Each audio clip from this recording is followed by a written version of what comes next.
IGN Games Coop. What's up, everybody? Welcome to IGN Games Coop. I'm your host, Damon Hatfield. This is Greg Miller, Justin Davis, hey, and Charles Onyet is here.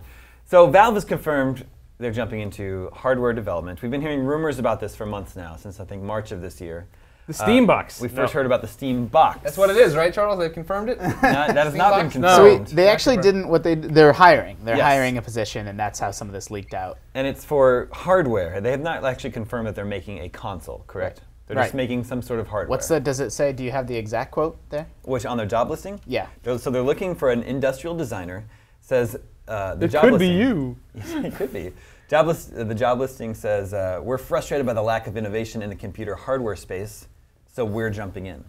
There's a real void in the marketplace. They said even basic input, the keyboard and mouse, haven't really changed in any meaningful way over the years. So there's a real void in the marketplace, and opportunities to create compelling user experiences are being overlooked. Yeah, so I mean, I don't think Valve is building any kind of Steam box or console equivalent. But you know, it sounds like what they're struggling with is something that a lot of like Nintendo has been struggling with for a while, which is trying to figure out a different way for people to interact with video games. And it's strictly the interface. It sounds like, based on the job listings and based on what Valve has said in the past about wearable computing, is really what they're interested in, is changing up that relationship between how you control things in game and what you're actually doing, and moving beyond basically a controller or a mouse and keyboard or a Wiimote or whatever you want to associate with that. Well, what's wrong with the mouse and keyboard? Is that broken? No, Does that need to I be mean, fixed? It's stupid. I'll tell you that. It's really dumb. It's a dumb way to control things. All right, well, I think we can all agree on that. Okay. so I like a mouse and keyboard, but there are other ways to do things, and I think the thing that Valve's pointing out in that posting, where they say they're frustrated with the lack of innovation, is it seems like most people are willing to sit back and be like, oh, well, we've been using this for a while,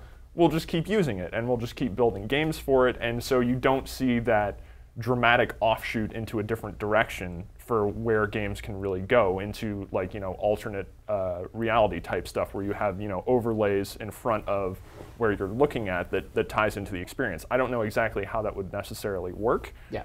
But it sounds like that's an avenue Valve wants to explore. They want to see where that leads them. Yeah, I mean, we definitely. The downside of this job listing, which is industrial designer, is that can mean anything.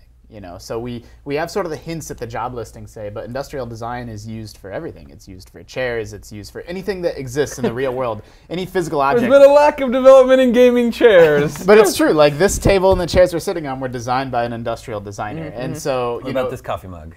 Well, maybe not the coffee mug. That was designed by the wizards over at Peggle. It's very Bauhaus. I'm sorry, no, it's not. Strike that from the record. Don't include that. I got a laugh out of that. So it could be as simple as them, there's lots of people doing different things with keyboards and split keyboards, and maybe Valve just wants to design a keyboard that's more for gaming. Maybe they want like an official Steam controller. That's something that I thought about when I read this news, was it could be like as small a news as that. Yeah, and I mean, talking about design too, if Valve really wants to push a new type of control mechanism, it has to look nice. I don't think people are going to want this giant, clunky thing that sits on the side of their head like Google, like the Google Glass stuff that we've seen. It's just this very sleek kind of attachment that sits on it, very Dragon Ball Z, but not quite as brightly colorful. It's over 9,000! What, 9,000?! So this job listing doesn't mention wearable computing at all, but that's something that jumped in all of our minds just because that's something Gabe Newell, who's what's his title, president, founder of Valve. Yes. He's a co-founder of Valve, yeah. And he's talked about wearable computing before, which are either, computers that are in like glasses that do overlays over your face, or there's different sort of ways of doing it. Some watches are considered wearable computers, Android-powered watches. Yeah, and so that solves a couple of problems, right? Because then you're no longer, I think, well, not necessarily problem, but that gets around the issue of having to learn like how to control a physical device and how to manipulate that isn't really natural. I mean, mouse and keyboard is not a natural way to interact with things. A controller is not a natural way to interact with things. It reduces the amount of barriers between you and what you're doing in whatever kind of experience that would that would be associated with. I don't know if any really of Valve's products would necessarily fit in with that type of control. Maybe future products. I mean, we don't know what those guys are cooking up. Maybe that's why Episode 3's taking so long. Yeah, maybe it's just an entirely. It happens in the world around you. The world is your console. Well, so that's like Oculus, right? The Oculus headset. So that's virtual reality, and yeah, that's a full Big difference. and Valve has backed that too. They said, hey, this is cool. Yeah. We're interested in making something happen with this, and we have seen a little bit more support roll out for that. I believe Hawken is now, supporting that in addition to Doom 3, and I mean, that's the type of thing where you're entirely immersed in the virtual world. Like there's no overlay there. It's just you're only seeing the virtual world. And I had a chance to put that on. It's a little disorienting in the prototype stage, just because there's just enough delay in the experience when you turn your head from side to side. I was playing Doom 3. When you turn your head from side to side, you get that sense that, oh my goodness, I've completely lost my balance. I have no sense of balance, and then it comes back. And it's just a split second, but it's enough to give you enough time to think, I'm going to fall over. Yeah. But then you don't. But then you don't. So there's still some work to be done there to really make that as cool as an experience as it could be. So I mean, we don't really. This could be something very simple. It could be a better mouse and keyboard is what they're looking for somebody. Yeah. With more buttons. That's Fatality. Tell us all about it. Thanks, guys.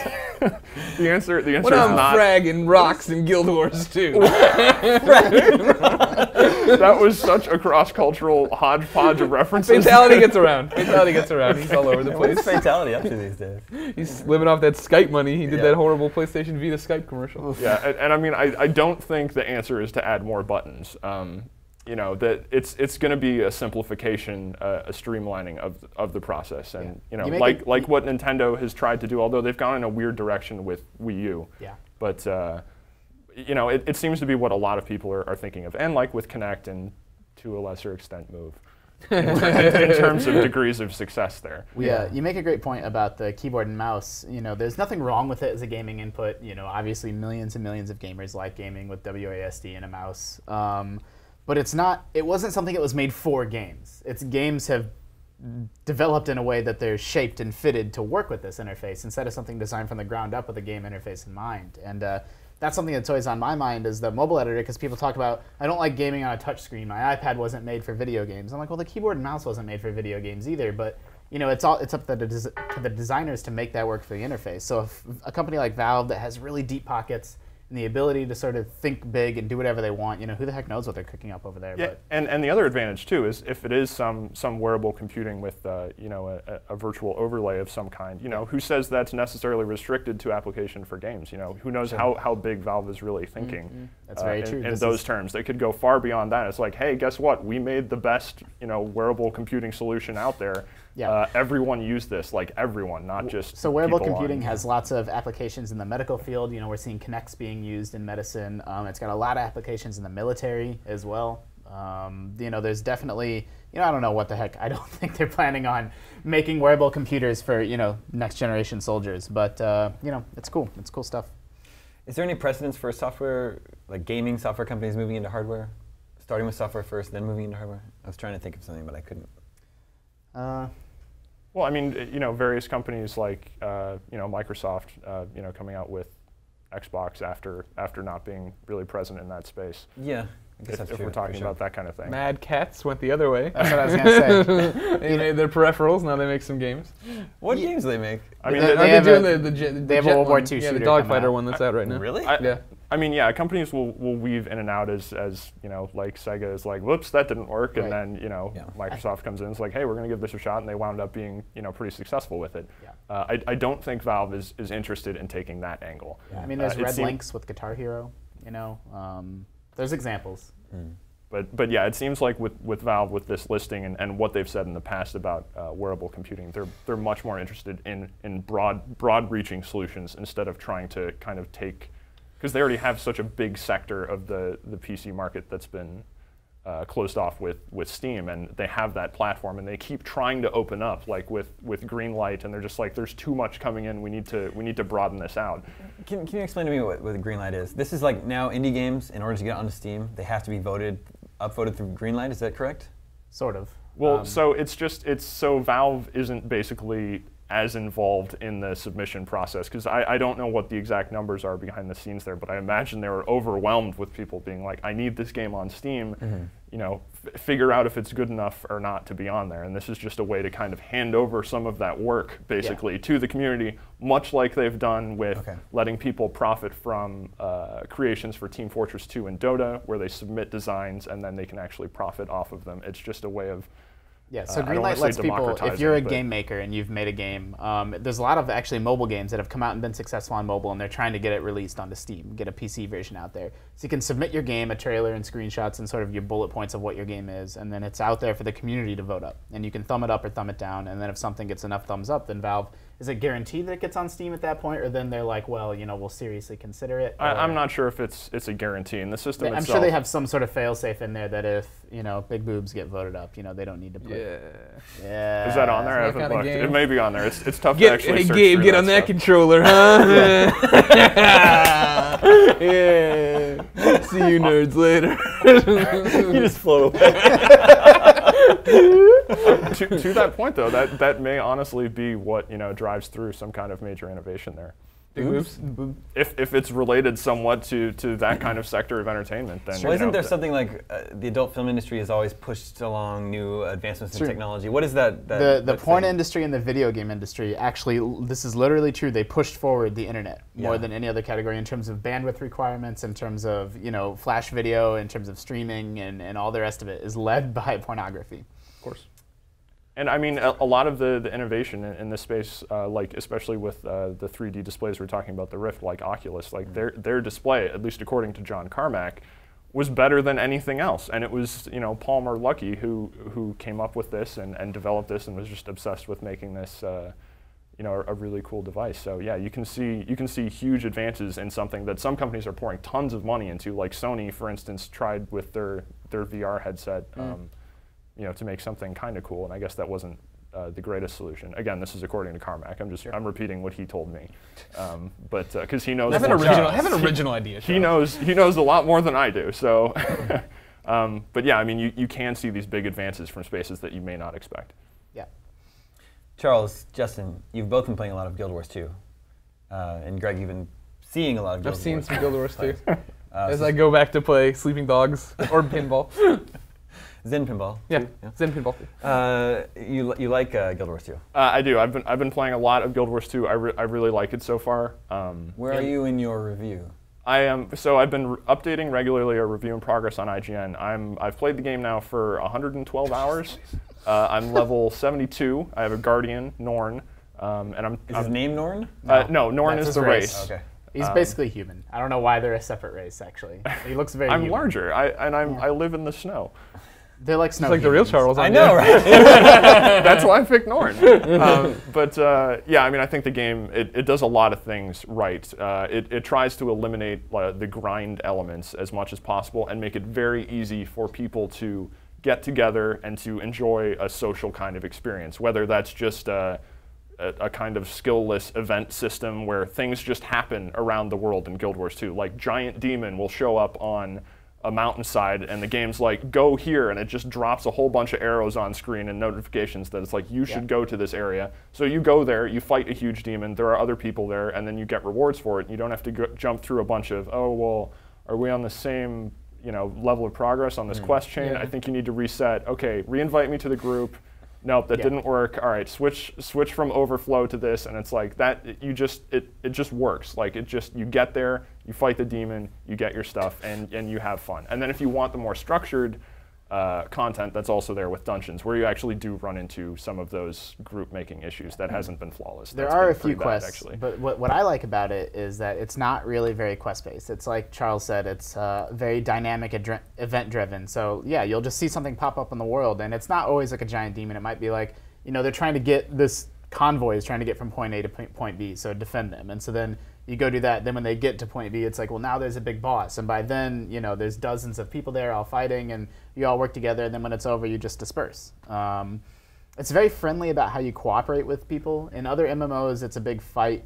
Usually whoever attacks an enemy first gets that enemy, and they get the experience for it, and no one else does. But in this game, it's all very cooperative and friendly, and you can sort of share when you're attacking enemies, and you can share resource nodes. You also used to fight over like, well, I need to mine that copper, and whoever gets there first gets that copper. But now it doesn't take it from somebody else. If you mine it, somebody else can mine it at the same time. So it really emphasizes cooperative play with strangers in a way that I don't think any other MMO does. Yeah, it establishes a sense of cooperation and basically friendliness within the main game world. That nice. Yeah. It is. It's really friendly. Everyone's working together. If you see somebody else going towards an enemy, it's not like you better not touch that enemy because I've been standing here waiting for him to respawn forever.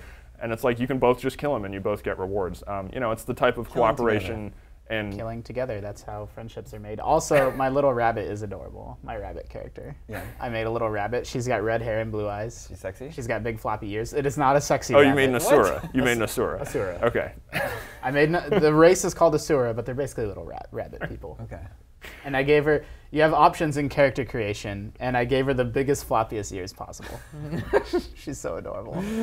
Except for they have pointy teeth. Should have given her the biggest, floppiest other things possible. Yeah, am I right? Yeah. Come on, Gabe. Where's my controller?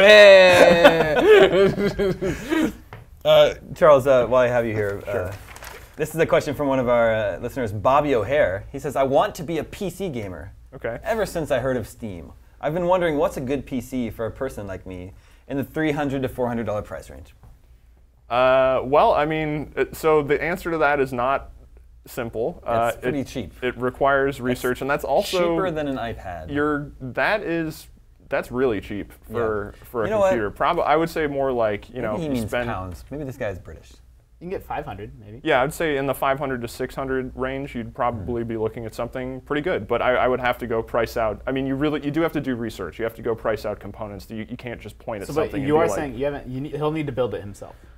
You can't just go. There's not like a laptop that would be a good solution for him. No, I would say this is why Greg loves PC gaming. Just looking out there at all the crestfallen people trying to get into PC gaming because it's so easy. Well, you can't just point at one thing and be like that. You know, it's about figuring out what works for you and hunting for deals and yeah, I mean, ideally, if you're looking at that price range, it probably would be self-assembly. I mean, you're right though, Greg. This is kind of the hassle of PC gaming, right? That's why you're not into it, right? Yeah, I mean, one of the reasons. Yeah, I just like. There's a lot of PC games I would love to play, but like this Totally. is exactly it. Like I have, And I wouldn't even necessarily use a laptop. I'm more of a desktop person, I guess, and I would recommend that because for the money, you can get a much more powerful system that is upgradable over a longer span of time. So you can still have a lot of the same components and be like, well, I want a performance increase, swap it in out one part, and you're good, as opposed to a laptop where it's like, oh, well. Yeah. I don't like the comparison between, people talk about, oh, I need to spend $1,000 to play games on my PC, but an Xbox is, $199 or whatever. And it's like, but a PC can do a lot more than just play games. Like, that's not a one-to-one comparison. Like, my Your game... Xbox can play Netflix. Hey, there you go. So can your it's PC, got Bing on it. You can Bing You stuff. can Bing stuff Oh my on God. your Xbox, yeah. Just Bing it. I don't think the Xbox has Crunchyroll. Though. No, that's a PS3 PS3 thing, exclusive. yeah. That's a PS3 exclusive. So my gaming PC is actually a Mac, and then I dual boot it. I boot it into Windows when I want to play games, and then I boot it into Mac when I actually, want to compute and Look at porn. Yeah, and download my hardcore pornography. You downloaded? Oh, You can just stream that is that stuff, weird? Justin. Yeah. I don't know. He doesn't want to lose it when he finds his favorites. They got so many gigabytes. all those gigs. They're on floppy disks, stashed around. I put it on the floppy disk and then I stick it. They're hiding in my wall. Not a zip drive? Get the zip drive. Okay. The 100 megabytes. I'm sorry, I don't have a better answer for that. That was basically my long answer. It's okay. We had an entertaining answer, and I think that's all that the world could really ask for. Okay. The world knows now. PC gaming sucks. For the record, I like PC. Just to clarify. Okay. I liked how on Up at Noon when I said that to the DayZ guy, he was just like, yeah. He didn't even argue. He's like, yep. No, I mean, I wouldn't argue against it. It is complicated, and Yeah. it's not easy to get into. It can be. Like, the games are so cheap. Like, I got Just Cause 2 for $5, and you boot it Oh up, my and it God, runs, what a and it's steal. great. What a steal. But then sometimes, like, some games just don't. Like, I bought Dungeon Defenders, and it's like, nope. It just it just didn't I work. went through all the process to get DayZ, and Yeah. I bought Arma off of Yeah. Steam, and it installed the first one fine, and the second one, it did the little green boxes started popping up, and it's like, nope, error. Yeah. It didn't even tell me what error code or what it was. I'm like, all right, great. It can seem to work fine, and then sometimes something goes wrong, and then it's just down the rabbit hole of Yeah. trying to figure out Yeah. what exactly happened. My favorite part is I get an error message, and then I Google that error message, and I find like a message board topic where someone's like, hey, I'm getting this error message. Does anybody know? And it was like 18 months ago, and no one ever answered. And it's like, well, and that's like the one Google result for my issue. I just want to find that guy and be like, we're bros now. We're error message bros. Hey. Yeah. You hey, knock on his man, door. you're not alone. I hope this case of yours is worth it. Trust me. You think I'd put you in danger for nothing? Is that a trick question? I'm out of ammo. My turn.